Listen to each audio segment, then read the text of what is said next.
You already know what it is. It's your boy DJ Kristyles sitting here. Got a really dope interview. Hope I don't mess up the name.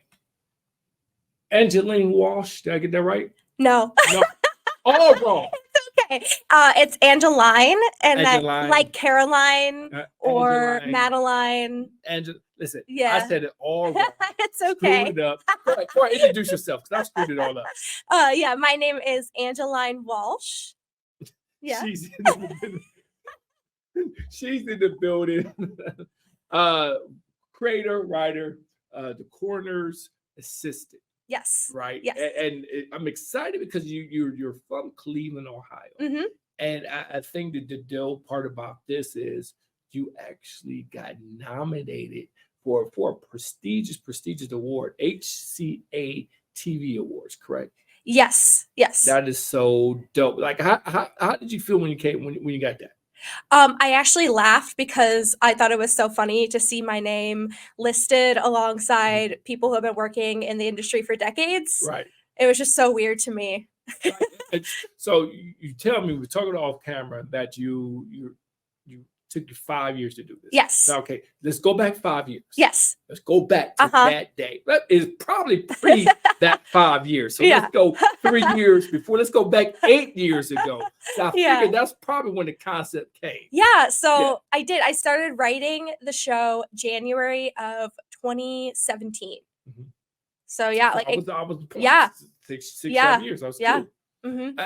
And when you start writing, start thinking about this, what's the background of making it a time period? Right? A lot of people say that. Yeah. Right. So, actually, the whole show was based kind of like a spin-off of a short feature I'd made in 2016 called A Murder Party, which was set in the Victorian era.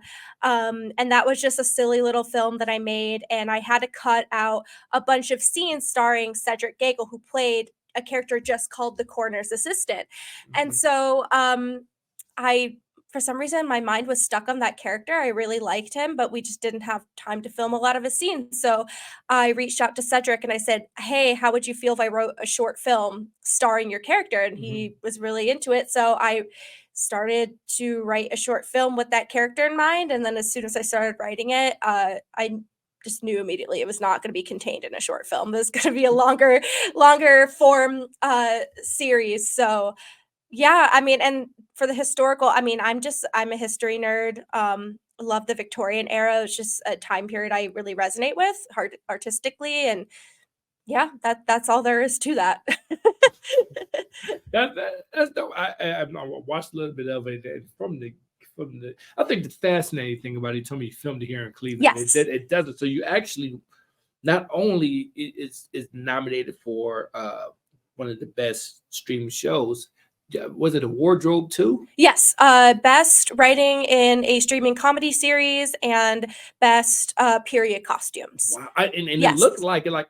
So first of all, we are both originally from Cleveland. Yes. So we both people grew already think Cleveland. Yeah. Foreign land. I know. And then you can push that even more. By here, like what? Yeah. What? So you're writing these pieces. You figured out it was going to be a little bit longer than normal. And then we get to that first year start. Mm-hmm. That first year start. Tell me that journey of that first year. So I wrote the episodes. Originally, there were 10 really short episodes that ended up kind of getting condensed into 4 longer ones. And I held auditions, and I thought I had everything figured out, but then we had to recast like most of the main cast just due to scheduling constraints. So then we had to start all over in 2018. And 2018 is actually when we filmed the first episode. So we filmed half of it in April and then the other half in June. And then after that, we had to crowdfund to film the rest of the series. So then that took a long time. So, I mean, the whole thing was just, I mean, it really was taking it one step at a time. Yeah. But tell me this. Uh-huh. All right. Is that what you learned at film school? No. So actually, What did film school teach you? So actually, it's funny because I went to Cuyahoga Community College, Tri-C, and I took the media arts course, which at the time was called MARS, which I think stood for Media and Recording Arts. And the great thing about being in that program was I met a lot of people who ended up helping me on set for the Coroners Assistant. So when I was making most of the Coroners Assistant, I was still going to Tri-C, and everyone I went to Tri-C with was so hungry to get on a set that I say, "Hey, we have this shoot in downtown. I'm making this historical comedy series," and they'd be like, "Okay, I'll do it." We have to go in. Yeah, This is what we're doing. yeah. So it all kind of worked. I mean, it was an interesting thing. I mean, it was a learning experience for everybody. So. And I think that's the great thing about it, because everybody, even your right, with your camera person. Yeah, so a lot of the people who worked on this project, not only the people who helped on set, but I graduated from the film program at Tri-C. My producer, who also plays the character Mary, she also graduated from Tri-C's film program, and so did my cinematographer Dagna Griffin. Wow. And our editor Adam Smalley. But the funny thing is, us four did not go to school at the same time. We just all graduated from the same program, and just at different times, and then we all ended up working together on this same project. That is so dope. That is so dope. I just find it amazing how people is able to do this now, right? The streaming, because you think about 25 years ago. Oh yeah. When it was just sitcoms at that time. Yeah. Right. Yeah. You couldn't get your own series, and now with the streaming and other apps that you could upload your series to, you decided to go to YouTube route. Yeah. Why you go to the YouTube route? You have other things you could have probably went through. Yeah. Why the YouTube route? So first of all, we made the show in a very unconventional way. If TV is kind of in like this weird in between area right now, it was like that when we were trying to find distribution even more in 2020, 2021. And we spent several years researching distribution platforms, trying to contact distributors, agents, trying to find anyone who could help us, get on platforms. And a lot of the people that we contacted really liked it, and that wasn't the problem. The problem was it didn't fit a specific format. So it didn't fit like this very strict, narrow industry standard that, TV still follows in a lot of ways. So we had an indie distributor who was really interested in helping us get it on platforms, but they said either we had to film more so that we had at least 5 30-minute episodes, so it fit like a sitcom sort of format, or we could just squash all the episodes together and distribute it as a film. And so that kind of put me in a bind for a little bit, because as much as I wanted to have the like official title of having a distributor and being picked by a distributor, I we didn't have the budget or the means to film more. And we filmed it as a series. I wrote it as a series, as episodic content. And I really thought it would change the nature of the entire project if I just put it all together and made it a film, and we would have to just rethink the structure of the entire story. So I had to say no to that distribution deal, and we decided that we were going to self-distribute on YouTube, because we thought it was probably the best option, for our project. And the best idea ever. Independently owned. You own everything that comes through. And look, you got nominated. Yes. And that wouldn't have happened if I made it into a film, if I just put all the episodes together. Why is it you talked about how this is the industry standard for TV. Yeah. When are they going to catch up? Is it there's no more standards? I don't know. And that's why TV is losing. Yeah. Because you're saying this is what we want in the industry. And now people like you, people who's on Tubi and things like that, it's just putting out content where people just want to say, hey, this is how I want it. Yeah. I mean, I definitely think, I wrote about this on a Medium post 2 years ago about my frustration trying to find Right. distribution for an indie series Right. because, you hear the term indie filmmaker and you hear all these people making their films the way they want to make them in unconventional ways on low budgets, and everyone applauds them. But then you say, well, I want to do that same thing, but I want to make an episodic series. And people say, you can't do that. You have to, it's TV. You have to write it a certain way. You have to format it a certain way. It has to be either exactly 30 minutes or exactly an hour. And it's just silly now because streaming really threw a wrench into that whole idea. And I don't know. I just think that it's a very outdated way to think about making episodic Very, content. very dated, Yeah. very old school. Yeah. And I think now with specific time, people don't have that time to do it. Yeah. Yeah. If somebody want to make their first episode 45 minutes, 46 minutes, Yeah. 27 minutes, 15 minutes. Yeah. I tell you who really tried it. You remember that one app? I know exactly what you're talking about. And I forgot the name. You're right. That app. Yeah. Guys, the app, it was 7 minutes.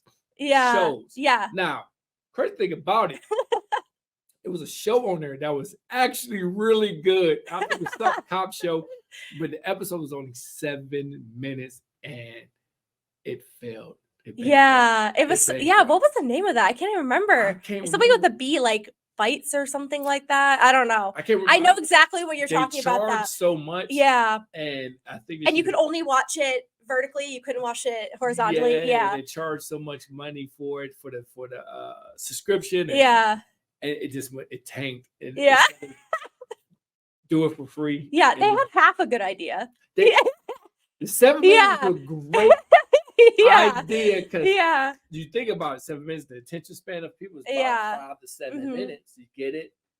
It was so great. Yeah. But let's talk about your series, okay? Mm-hmm. The period piece, and it's a comedy. It is. It's a dark comedy. Right, so do you stand up? No. Have you thought about doing stand up? No. Why not? I mean, I feel like I don't know. I feel like I'm best when I have time to sit down and really think out my words, which is why I prefer writing above everything else, because I can write something down, then go back and reread what I wrote and fix things up and really polish it. And I feel like in the moment, it's harder to say something clever. You have to constantly be on your toes. It is right now. The majority, when we talk about series or films or anything, usually those writers were comedians. Normally, and you're saying no. I mean, I'm a big fan of comedy. I'm a big fan. I'm just funny. That's it. I mean, one of my bucket list things is to be a guest writer on SNL. That would be like a dream come true. It'd be so fun. I think you you're fun, but even when you walk into the studio, you're like just ready to go, and I see you. Growing up, when you think about, I'm not going to tell your age, but think about years ago when you were younger, right? Let's say the ages between when you start to figure things out, 8 to 12. Mm-hmm. Was this your vision of doing it? Like, were you writing short in English class? They say you had to write this about something and you wrote it totally different? Yeah. I actually, this is so weird because I love writing. I love literature, but I was actually, English was not my favorite class. Because I feel like I always wanted to write creatively, and the teachers always wanted me to write very academically in a very dry, predictable way. And so I actually didn't have like the highest grades in English class because I was always criticized by teachers for not writing things in a very specific academic way. And if it was creative writing, I would write it in a way and not use the words they wanted me to use or the phrases they wanted me to use. And to me, that kind of defeats the purpose of creative writing. And they would want me to write an essay that had 5 pages, but I'm like, I can say all this in 3 paragraphs. I mean, it's just, And I wrote an essay my senior year in AP English, and I hated the rules I was given for writing the essay. And so I just ignored them. And when I got the paper back, the teacher said, "This is not at all what I asked you to do," but I was really entertained. And so she gave me like a B+ or something. That's pretty much like who I am in a nutshell. That's the best thing. Though. Yeah. What'd you call it? You were harnessing your talent. Yeah. I guess you said, lack of better terms. So, but did you see yourself writing? Like, did you watch certain? You said SNL. Were you writing things and figuring out, okay, how did they structure this structure? Because it's not easy writing a series and making it funny, and you don't know if it's funny to somebody watches. I have a very weird sense of humor.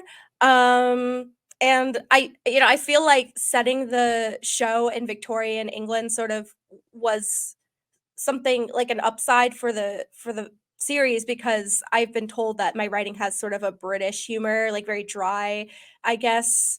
I don't know if that's true, but it's not like I think it's not like slapstick or very physical humor. It's more to me, it's more like you watch it and then you rewatch it and you find something else that's funny about it. That's kind of like the way I like to write, where there's different layers to the humor and you have to kind of go back and rewatch it and kind of find, like, unravel all the layers. I think one of the first episodes said, "Come here at 12, but not before 12." It was a line in it that caught it. And when it turned the kid to come back, you're here early, come back at 12 or before 12. Oh, yeah. I caught that. I was like, okay.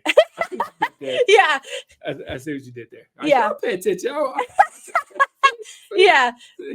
The Coroners Assistant, is it in the background from writing that? Like, when you started writing the script, like, okay, this is, like, how did you set it up?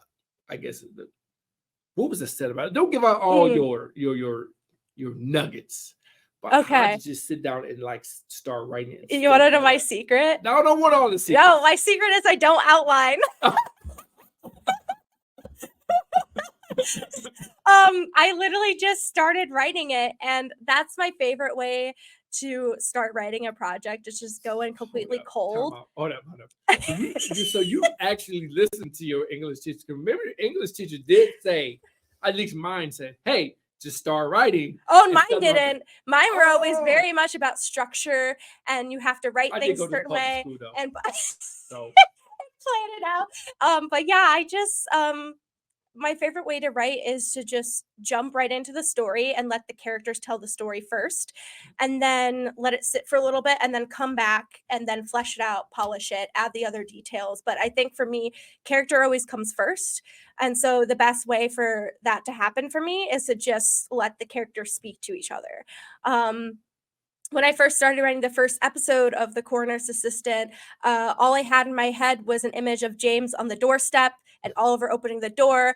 And then James walks in and Oliver and him are talking. All of a sudden, Thomas walks in. I didn't know who Thomas was before.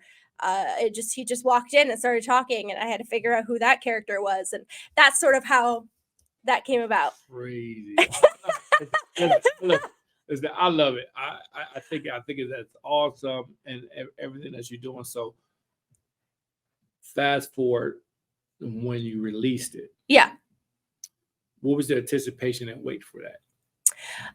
Honestly, I don't know if I had any anticipation, because, I mean, even now, like, nobody really knows who I am or what our series is still. So, I released it on my birthday last year, January 28th. And we kind of hyped it up a little bit on Facebook and social media and said, hey, we're releasing episode 1 of this project we've been working on for 5 years. And, I was on YouTube when it premiered. There was 60 or 70 people watching it live when it was, premiering. So, and to me, I mean, that was crazy to me to have that many people like care about, something. And they cared about yeah, but yeah, I mean, the main thing even now is we just want people to watch it, So. And somebody's seen it and they say, hold up. What is this? Yeah. And now how did it come in a letter? Did it come in an email? Oh, the notification. Yeah. I knew that they were releasing the nominee list on a specific day. Okay. So I woke up and I checked. They did like a live stream on YouTube, but they read off all the nominees. Right. And that's how I found out, was just watching that video where they were listing off all the nominees for the streaming awards. That's or the awesome. TV awards. Yeah. That is so awesome. Like I couldn't even imagine. Your first content. Is this your first content that you released? What's your first content? The first movie that I made on yeah. my own was called 21st Century Spectacle. It was like a 1920 style silent film, and I made that in 2015. So that was like the first thing that I did here in Cleveland that I made on my own. That wasn't, you know, What did you make it on? iPhone? Sorry, what was that? Did you make it on an iPhone? I did not. I had made it on a Lumix GH4. Okay. Yeah, so that's what I shot that on. And then my second film, A Murder Party, we shot that on a Lumix GH4 as well. And then for Coroners Assistant, Dagna, the cinematographer, has her own equipment and her own. She shot it on a Sony, and so she knows what she's doing. I'm not a gearhead, so I'm not. You just a visionary. Yeah. Don't ask me about different models of cameras because I don't know. Yeah. Yeah. That's what she does. What's next? What's the next step? Well, I wrote a second season. Oh, for look the at that! Yeah. Yeah, I did. And that's something that I would love to make. No, yeah, fingers crossed. No, that you're going to make. That's what I heard. Yeah, yeah. You're gonna make it. Yeah. If anyone wants to help. Yeah. After you win this award, like, trust me, they're gonna be knocking on your door. Yeah. Because people want to figure out, like, what is this? It's so funny because people still. I mean, that was what's so funny about even being nominated for this, because when I even put my hat in the ring, I just thought it was so funny that these critics were going to be reviewing all of these mainstream productions, and then they were going to come across mine and say, "Who is this?" Yeah. Yeah. Oh, there. There. Those people. Yeah, exactly. They're so different. I know. But what people don't understand, it's a lot of people from Cleveland and from the state of Ohio. Oh yeah. Uh-huh. Is it old, what do they call it, a wives' tale or tall tale, whatever tale you could call it? They say every time you hear some Cleveland in a movie or a sitcom, the writer's either from Cleveland or from the state of Ohio. That's so funny. And I notice it every time because I'll be like, I don't know who it is, but they did say if you hear something from Cleveland in a movie, they tell you it's probably the writer. Yeah. From Ohio. Yeah. From Cleveland. Yeah. There's a lot of people from Ohio that are in the entertainment business. Steven Spielberg's from Ohio. We could run it down. I mean, brothers that did the Marvel movie. Yeah. The Russo brothers. Yeah. We could just keep going. Yeah. On and on. Yeah. I feel like I'm, good company. You're a great company. Great. Yeah. Company. Yeah. So you wrote the second season. You win. You win. Okay. Second season drops. Yeah. Second season drops. And network comes to you. Mm-hmm. It says, we like this. We want to buy this. We buying it. It's ours. No. Oh, yeah. Let's go. I mean, at that point, if I've made 2 seasons on my own without the backing of a major studio network, why would I need to make more? In my view, like women and other minorities in film, like everyone's always trying to steal our ideas and smother our voices. Like, if we can do it on our own, why not just do it on our own? Let's touch on that. Being a woman in this industry of being a creator. I interviewed two other women called Easter Series. Okay. And writer, director, creators, producers of this series, just like you, creating the series. Yeah. And trying to get that out there. Tell me about that side of the field. Knowing that some doors are going to shut on, knowing that some man in the industry, right? You want to say, no, she can't do it. Well, the good thing is I used to be really intimidated by that. But I feel like now I feel very secure because I have a team of people who really believe in me and really support me. Not just my producer and my cinematographer Dagna, but by the way, our whole project was led by an all-female creative team. Dope. So There it it was is. so comfortable on set. But the stars of the show, Cedric and Jeremy, like they're amazing and they trusted me as a leader, and that gave me so much confidence. And so, I mean, there are so many good men who work in this industry who are willing to help women out. I mean, it's just so nice to have found people who are willing to do that. That is awesome. Yeah. Let creators create. That's it. Be equal. Be out there. Let me shut up before they try to ban me already. Step foot into the arena. That guy started trouble again. And let me say it right. Mhm. Angeline Yes. Walsh. Boom. There Yeah. it is. So where can they watch the series again? On YouTube, type in The Coroners Assistant. Our channel will show right up. It's called The Coroners Assistant, and all of there's 4 episodes, and you can find them all on our channel. And if you click on episode 1, there's a link in the comments to lead you to episode 2, and so on and so forth. So you can't miss it. I appreciate Yeah. you coming on. Thank you. I'm excited about this. I'm excited for you. I'm Cleveland. We're here. We're outside. Already nominated for an award. First time out. Get it. That is. I think that's amazing. Thank you. And I wish you the best. I just know. Thank you. This is your excitement. Gonna keep this thing going. Yeah, hopefully. No, you are. You're speaking into existence. Okay. Yo, we up out here. It's your boy Kristyles. Check it out. YouTube. The Coroners Assistant. Check it. It's really, really good, and it is funny. Appreciate you coming on. Thank you. Bye. Cool. Perfect. Here it is.